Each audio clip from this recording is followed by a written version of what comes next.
Mga kalingap, mga ka-Adonis, it's a very good celebration, no, para sa atin pong lahat dahil sa mga awards na natatanggap po ng Team Kalingap.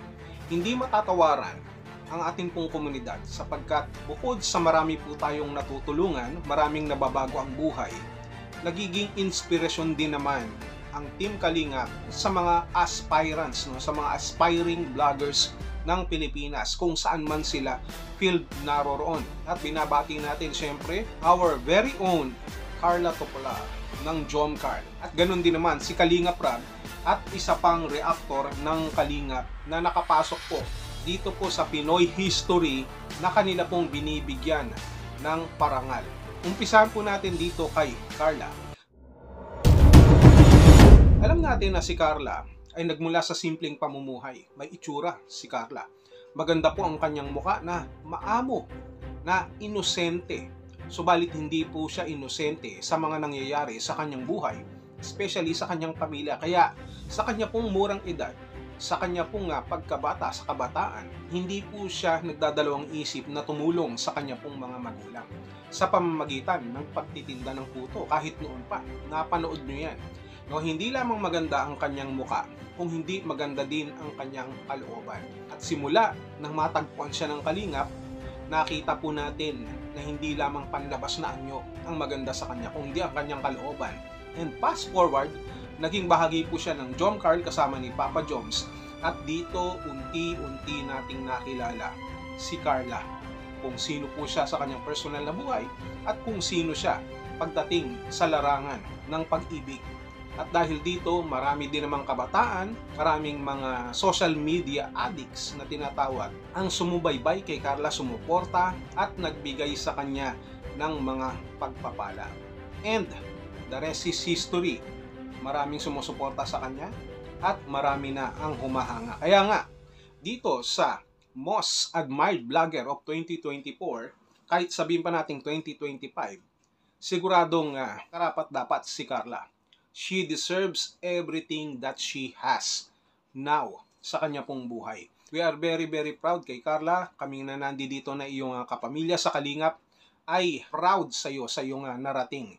And hopefully sa mga susunod pang taon, hindi lamang sa 2024 or 2025, 2026. Dalangin namin at naisin ng ating mga puso na si Carla ay patuloy pang lumago. Maging inspirasyon ng bawat isa sa ating komunidad at ganun din na siya ay magandang ehemplo ng ating pong mga kabataan at ating pong mamamayan.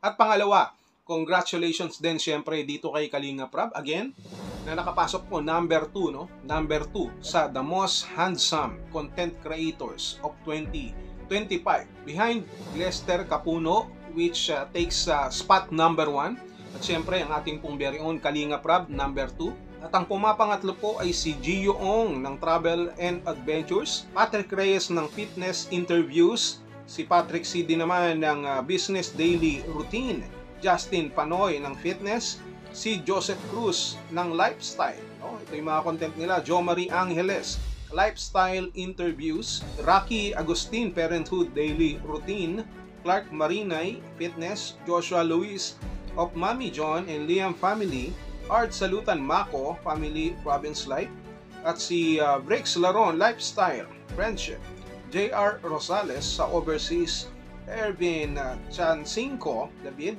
Sports Fitness, Motivational, at for the first time in history, sa history ng Kalingap community, nakapasok po ang isang reactor ng Kalingap sa The Most Handsome Content Creators of 2025. Wala pong iba kung hindi ang inyo pong lingkod, Direk Noelsa. Subalit bago ko po ipaliwanag yan, binabati natin syempre ang ating pong very own na si Kalingap Rab. No, for how many succeeding years siya ay nakakatanggap ng ganitong parangal. Muntik lang ngayon, sa totoo lang, muntik lang ngayon na hindi makasama si Kalingap Rab o bumaba po yung kanya pong level dito po sa Most Handsome Content Creators of 2025. Could you imagine, tatlo po sa pamilya ng Kalingap ang nakapasok po dito sa social media sa mga parangal po na natatanggap, no? Not only for Pinoy history, kung hindi sa buong larangan po ng social media. Carla Topolar, Kalingap Rab, at ang inyo pong lingkod, Direk Noelsa. Maraming salamat po. And seriously, actually, nabigla din naman ako. Ang totoo niyan, ganito po kasi ang nangyari kung bakit ko nasabi na muntik nang hindi makapasok si Kalinga Prab. Nakausap ko po yung gumawa ng survey na ito at ang sabi niya, ako daw po yung number 2, no? Dahil baguhan daw ako, hindi ako pwedeng maging number 1 na mauna pa ako dun sa pinakatap na si Glester Capuno. So, ang nangyari, nilagay nila ako sa number 2. But then again, hinanap ko, tinanong ko, nasaan si Kalinga Prab? So, ako, sabi nila, hindi nakapasok daw.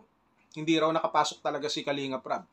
So, ako naman, sabi ko, hindi po pwede yung ganon. Una, hindi ako pwedeng maging number 2 sapagkat nire-respeto ko si Kalinga Prab.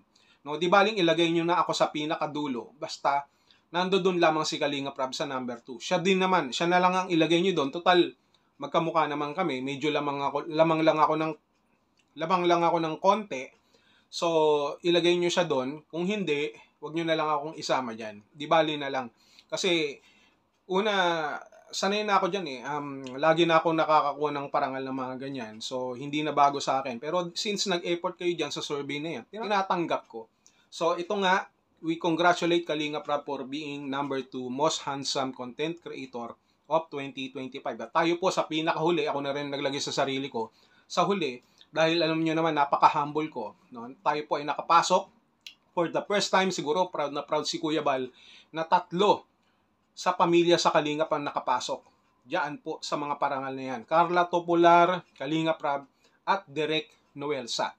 Nagpapasalamat ako sapagkat hindi lamang yung itsura natin, syempre ang nare-recognize nila, kung hindi tayo po kung ano po yung naiaambag natin, kung ano po yung nakikita nila sa atin, no, kung ano po yung ating naibabahagi sa kanila po, na sila po ay nagkakaroon ng inspirasyon at gumiginhawa po ang kanilang buhay sa tuwing tayo po ay kanilang napapanood. They are inspired and eager to work to reach their goals. So maraming salamat din naman for being one of the most handsome content creators of 2025.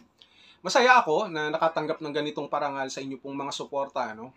But then again, hati po yung aking emosyon sapagkat partly masaya, pero malungkot din tayo dahil doon sa, imagine, first time, no, na nakapasok ang isang Kalinga Pre-Actors sa kategorya na yan, in Direk Noelsa. At meron din naman tayong mga kasamahang emotional lang ako kasi naawa ako dun sa mga kasamahan ko rin na reactor ng Kalinga Reactors. Gaya na lamang nila Kuya Potpot, Birador, Jobilito, Kuya July, sama na natin yan, Sangkay Lons, Sir RP Max, sila Maestro 21, lahat halos ng mga reactors ng Kalinga. Because hindi naman nila kagustuhan, no, na hindi sila maging gwapo, na hindi sila magkaroon ng ganong kaitsura. Ganon na talaga eh, kailangan nating tanggapin.